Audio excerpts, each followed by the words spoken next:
Après leur décision de reprendre leur vie en main, de parler leur langue, Voilà. voici venu l'homme qui plane pour l'histoire, la femme qui danse grâce à l'histoire, l'oiseau qui chante l'histoire. Contenu dans l'ouvrage Mighty, une histoire de reconnexion. Au-delà d'une histoire de réveil des consciences face à nos identités, c'est une prose à nos cultures. Préservons ces dernières, parlons nos langues. Disponible sur Amazon, English version available.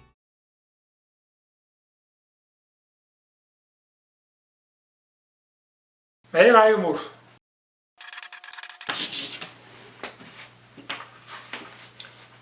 Ok, le prochain mot, c'est ndondok. On n'aime pas ça quand ça nous touche là. Ça pique. La seringue. La seringue, les aiguilles, l'aiguille, très très bien. Donc ndondok, c'est la seringue, l'aiguille. Moi je n'aimais pas ça. Jusqu'à présent, je n'aime pas ça.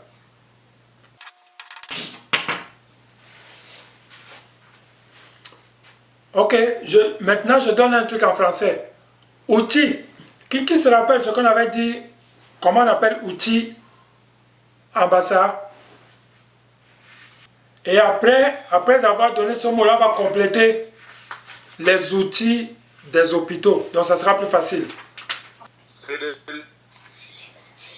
Cellule, très bien.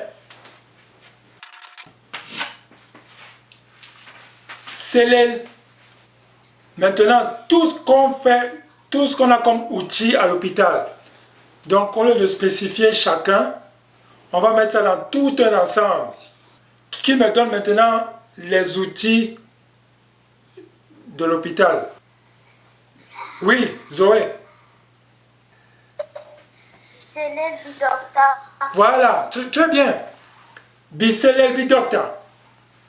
Ok, bicellel bidocta, ça veut dire les outils de l'hôpital. Ok, très bien. Donc, on complète juste avec docta. Bicellel bidocta. On se rappelle tous quand on est malade ou on a mal à la main, on attache la bande quelque part. Qui peut me donner le mot en bassa?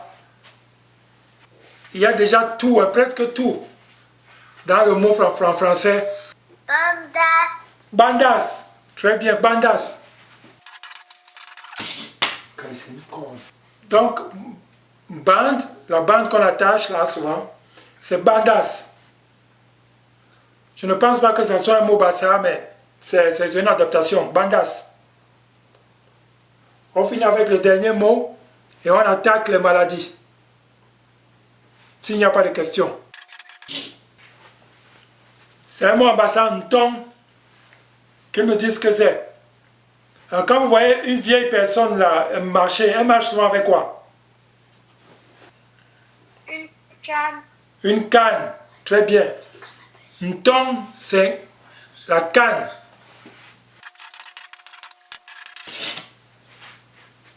Donc, ntong, d'autres personnes disent ntongo.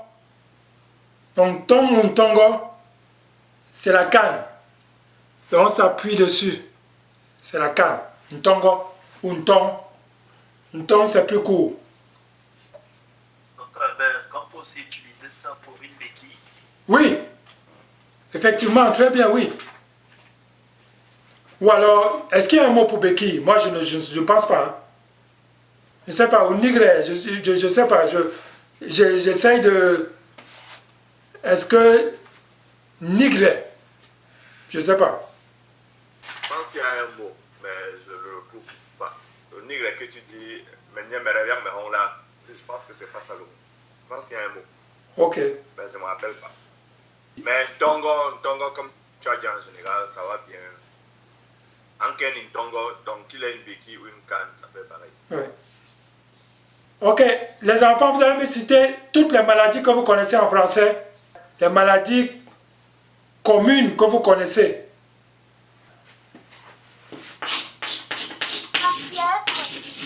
La fièvre. La diarrhée. La diarrhée. Hey, yo.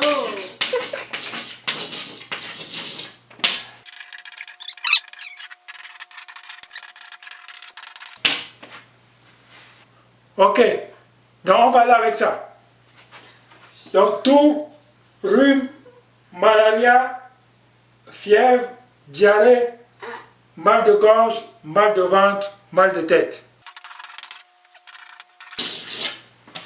Ok, je vais ajouter les deux là. Si on a une autre, on va voir après. C'est ce qu'on trouve souvent chez nous, la jaunisse et la varicelle. Ok, on commence par le premier. Tout, qui va me donner en bas âge, qui veut dire tout. Kohol. Kohol, très bien.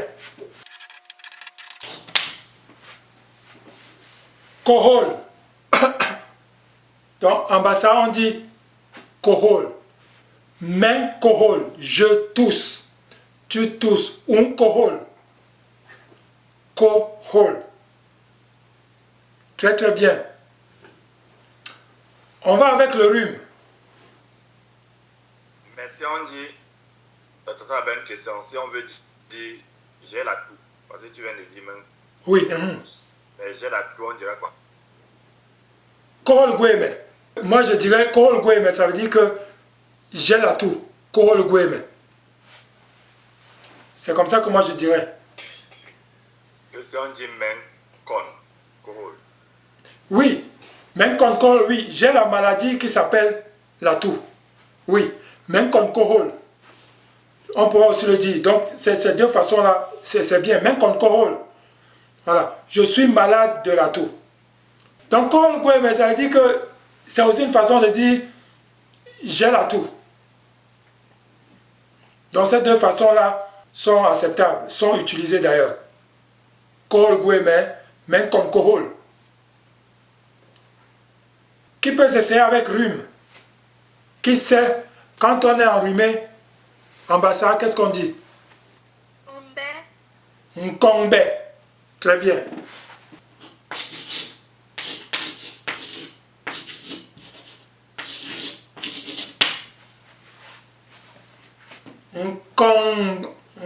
Nkongbe. Je ne suis pas très sûr de l'orthographe, mais on a ça. Nkongbe. Je mettrai un N allongé pour le deuxième N. Bon. Ça me disait aussi dans l'oreille que c'est plus allongé Nkongbe. Ici, je ne sais pas. Je vais vérifier l'orthographe. Et ici, les gens on dira même Nkongbe. Ou on dit Nkongbe, mais on dira quoi? Les deux? Les deux. Même con, Ok.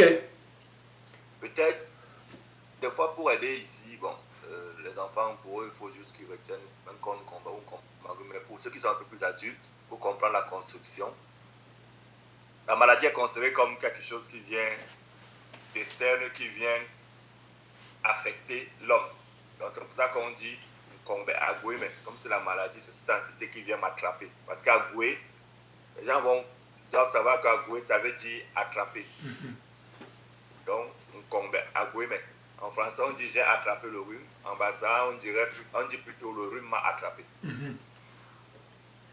Donc, c'est le rhume qui m'a affecté. C'est ça. Donc, tu as dit que le bassa, lui, n'est jamais coupable quand il est malade. Hein. C'est toujours la maladie qui l'attaque. Le bassa, c'est la maladie qui vient le chercher. Il ne cherche pas la maladie.